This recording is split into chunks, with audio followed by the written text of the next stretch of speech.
everyone, welcome to my channel Study with Samriddhi.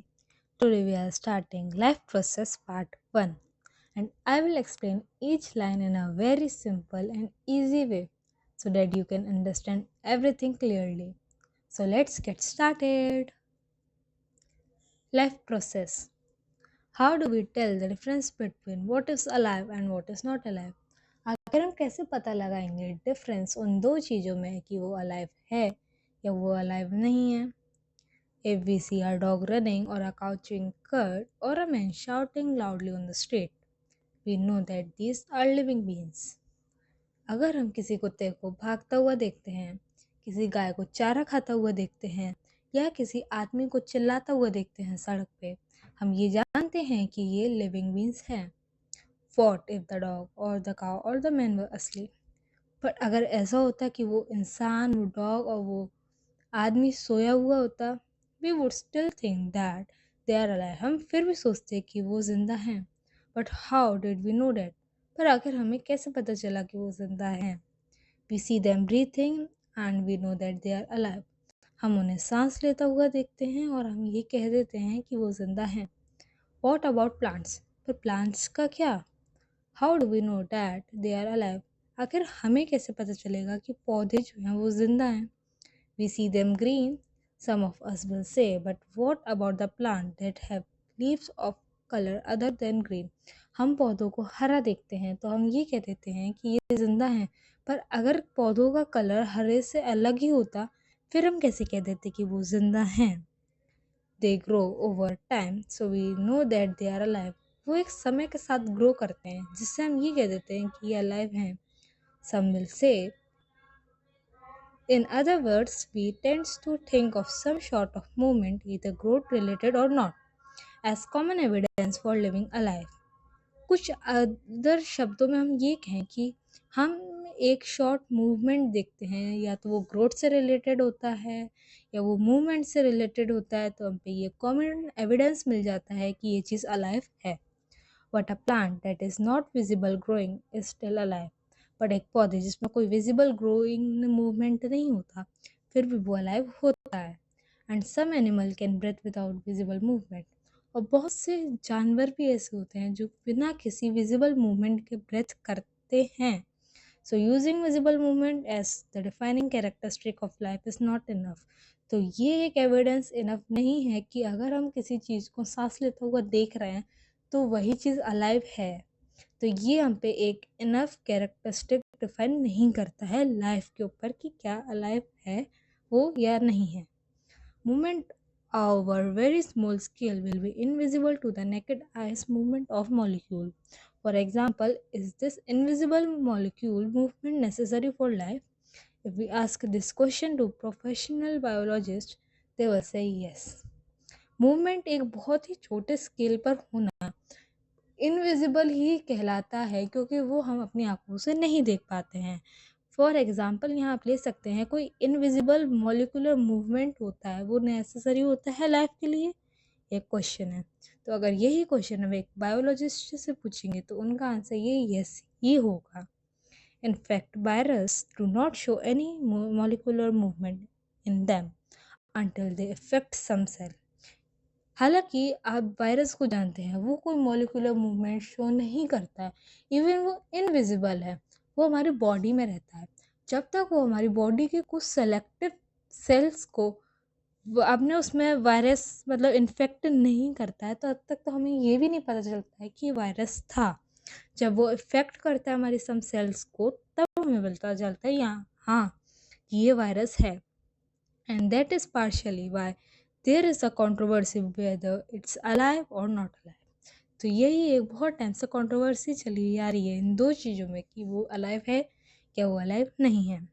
Why are molecular movement needed for life? We have seen in earlier classes that living organisms are well organized structure. They can have tissue have cell, and cell have smaller components in them, and so on. तो ये हम अपनी पुरानी classes में पढ़ते हुए आए हैं. ये हमने क्लास 9th में पढ़ा था कि एक लिविंग ऑर्गेनिज्म एक वेल डिफाइंड स्ट्रक्चर होता है जिसमें टिश्यू होते हैं, सेल होते हैं, स्मॉलर कंपोनेंट्स होते हैं और बहुत कुछ होता है। Because of the effect of environment, this organized order of nature living structure is very likely to keep breaking down over time. इसी इफेक्ट एनवायरनमेंट में होने की वजह से जो ऑर्गेनाइज्ड है वो एक ऑर्डर में है नेचर में लिविंग स्ट्रक्चर की तरह से, जो जिसका टाइम टू टाइम ब्रेक होना ज़रूरत है, मतलब ज़रूरी है। If order break down, the organism will no longer be alive. अगर ये एक ऑर्डर टूटता है या बदल जाता है तो लिविंग ऑर्गेनिज्म ज़्यादा जिंदा नहीं रहेंगे। So living creature must be keep preparing and maintaining their structure. तो लिविंग क्रिएचर्स जो हैं उनका रिपेयरिंग और मेंटेनिंग स्ट्रक्चर बहुत ज़्यादा ज़रूरी है। Since all these structures are made up of molecules, they must move molecules around all the time. अगर ये सारा स्ट्रक्चर मॉलिक्यूल से ही बना है तो मॉलिक्यूल्स का पूरे में घूमना एक बहुत ही ज़रूरी चीज़ है। What are the maintenance process in living organism? Let us explore. First, what are life process? The maintenance function of living organism must go on even when they are not doing anything particular. जो maintenance function है living organism का वो चलते रहना चाहिए, फिर भी जब भी कोई अगर इंसान कोई कुछ काम नहीं कर रहा हो, even when we are sitting in class, even if we are just asleep, this maintenance job has to go on. अगर हम कोई काम नहीं भी कर रहे हैं, अगर हम एक क्लास में बैठे हुए हैं या हम सो भी रहे हैं, फिर भी ये मेंटेनेंस जॉब को चलते रहना चाहिए। The process which together perform this maintenance job our life process. जो प्रोसेस है ये जो साथ में परफॉर्म करता है मेंटेनेंस जॉब को, इसे ही हम लाइफ प्रोसेस कहते हैं। Since these maintenance processes are needed to prevent damage and breakdown, energy is needed for them. तो यही मेंटेनेंस प्रोसेस करने के लिए एनर्जी को प्रिवेंट करा है ब्रेक और डैमेज प्रोडक्ट से। एनर्जी इन सब चीज़ों के लिए ज़रूरी है। This energy come from the outside of the body of the individual organism. यही एनर्जी बाहरी दुनिया से हमारी बॉडी के अंदर आती है। So there must be a process to transfer a source of energy from outside of the organism which we call food. तो कोई एनर्जी जो कि बाहर से आ रही है हमारी बॉडी के अंदर, तो उसमें एक प्रोसेस है ट्रांसफ़र करने का एनर्जी के सोर्स को, जिसे हम फूड कहते हैं, to the inside, a process we commonly call nutrition. और इसी कॉमन प्रोसेस को हम न्यूट्रिशन से भी जानते हैं। If the body size of organism is to grow, additional raw material will also be needed for outside. अगर बॉडी के साइज को हमें इंक्रीज करना है तो एडिशनल रॉ मटेरियल की भी हमें ज़रूरत होगी। Since life on earth depend on carbon based molecule, जो हमारी लाइफ अर्थ पे वो कार्बन बेस्ड मॉलिक्यूल्स पे ही डिपेंड है। Most of this food source are also carbon based. ज़्यादातर हमारे खाने का सामान या खाने की चीज़ें भी कार्बन बेस्ड हैं।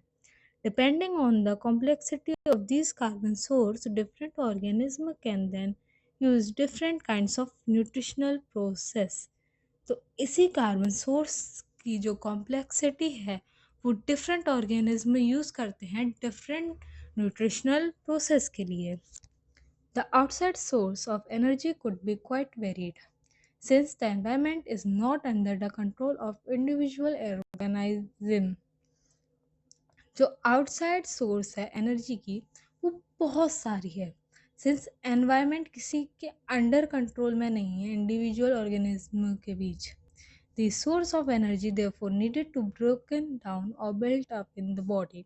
और यही जो सोर्स है एनर्जी की ये ब्रोक डाउन होती है, बिल्ट अप होती है बॉडी के अंदर, and must be finally converted into a uniform source of energy that can be used for various molecule movement needed for maintaining living structure as well as to kind of molecule the body needs to grow. तो ये जो source है energy की therefore need to break down, तो इसी source को break down करना है और बिल्ट अप करते हैं बॉडी के अंदर, जिसे हम यूनिफॉर्म सोर्स ऑफ एनर्जी भी कहते हैं।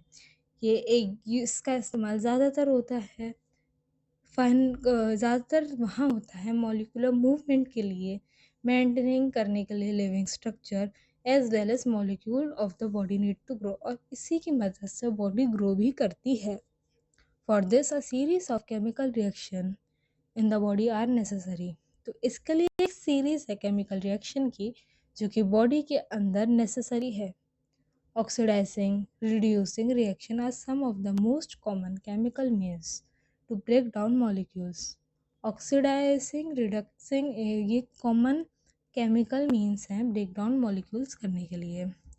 For this, many organisms are use oxygen source from outside the body. इसके लिए ज़्यादातर ऑर्गेनिज्म ऑक्सीजन को इनहेल करते हैं बाहर से बॉडी के अंदर. The process of acquiring oxygen from the outside of body and to use it in the process of breakdown of food source or for cellular need is what we call respiration. तो ये जो process होती है बाहर से oxygen को लेने की, फूड के सोर्स को ब्रेक डाउन करने की सेलुलर नीड में, इससे हम रेस्पिरेशन कहते हैं.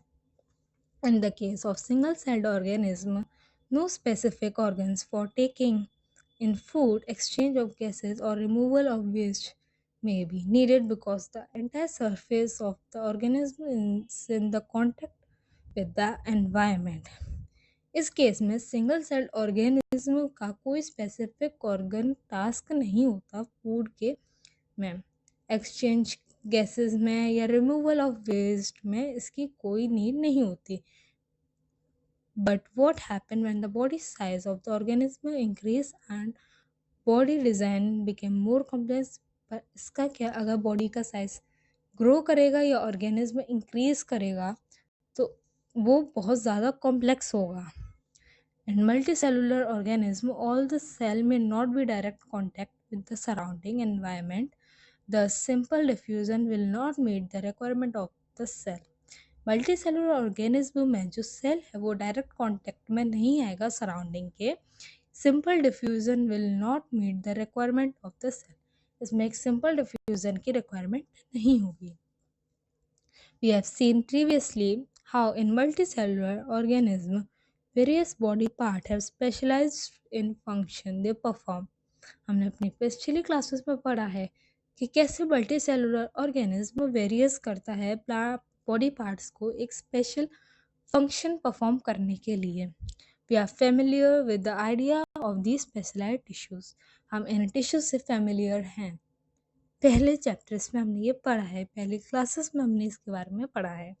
And with their organization in the body of organism, it is therefore not surprising that the uptake of food and oxygen will also be a function of specialized tissue. तो ये हमने पढ़ा तो है पिछली क्लासेस में कि जैसे कि बहुत से स्पेशल ऑर्गन्स होते हैं जो कि अपना स्पेशल टास्क करते हैं, और जो बॉडी में ऑर्गेनिज्म होता है वो ज़्यादातर सरप्राइजिंग नहीं है, क्योंकि हम फूड को कंज्यूम करते हैं, ऑक्सीजन भी कंज्यूम करते हैं, और ये फूड और ऑक्सीजन जो है वो टेक होता है बॉडी के अंदर बाहर से. पर all part of body need them. सारे बॉडी पार्ट्स को उनकी ज़रूरत होती है. अब आप फूड को कंज्यूम कर रहे हैं, ऑक्सीजन को कंज्यूम कर रहे हैं, तो ये तो एक ही जगह जा रहा है ना, पर हमें तो पूरे बॉडी पार्ट में इसकी नीड होती है. This situation create a need of transportation system for carrying food and oxygen from one place to another in the body. तो इस सिचुएशन में एक ट्रांसपोर्टेशन सिस्टम होता है जो कि फूड को कैरी करता है, फूड और ऑक्सीजन को कैरी करता है एक प्लेस से दूसरी प्लेस तक पूरी बॉडी में, क्योंकि खाना और आपकी हवा तो एक ही जगह जाएगी ना. तो ट्रांसपोर्टेशन प्रोसेस की मदद से वो फूड ब्रेक डाउन होता है और आपके सारे बॉडी पार्ट्स में जाता है. When chemical reaction use the carbon source and the oxygen for energy generation, they create byproducts that are not only useless for the cell, the body, but could be even harmful. अब आपकी अब chemical reaction की वजह से आपके body के अंदर बहुत सारा फूड है और अगर वो फूड यूज़लेस जगह घेर रहा है, क्योंकि फूड के आपके न्यूट्रिशन पूरी बॉडी में चलेगा, अब वो वेस्ट टाइप बन के आपकी बॉडी में एक यूज़लेस है, आपकी बॉडी में जगह भी घेर रहा है और हो सकता है वो बहुत ज़्यादा हार्मफुल भी हो। These waste product are therefore needed to be removal from the body and discarded outside by a process called excretion. तो इस वेस्ट बॉडी पार्ट को आपकी बॉडी से बाहर निकलना बहुत ज़रूरी होता है, क्योंकि ये पहली बात यूज़लेस भी है, इसका कोई काम नहीं है और ये हार्मफुल भी है। तो इसी वेस्ट को रिमूव करने के लिए आपकी बॉडी से एक प्रोसेस होता है एक्सक्रीशन, जो कि आपके वेस्ट को रिमूव करता है। Again, if the basic rule of for the body design in multicellular organisms are followed, a specialized tissue for excretion will be developed, which means that transportation system will be need to transfer waste away from cell to this excretory tissue. तो एक excretory tissue होता है हमारी body के अंदर, जिसका ये special काम होता है कि वो बॉडी के वेस्ट को एक जगह से दूसरी जगह ले जाके लूज कर देता है, मतलब छोड़ देता है। तो let us consider this various process so essential to maintain life one by one. So that's all for today's video on life process part 1. I hope you found it easy to understand and helpful for your studies. If you like this video, don't forget to hit the like button, subscribe to my channel and press bell icon so you don't miss part 2.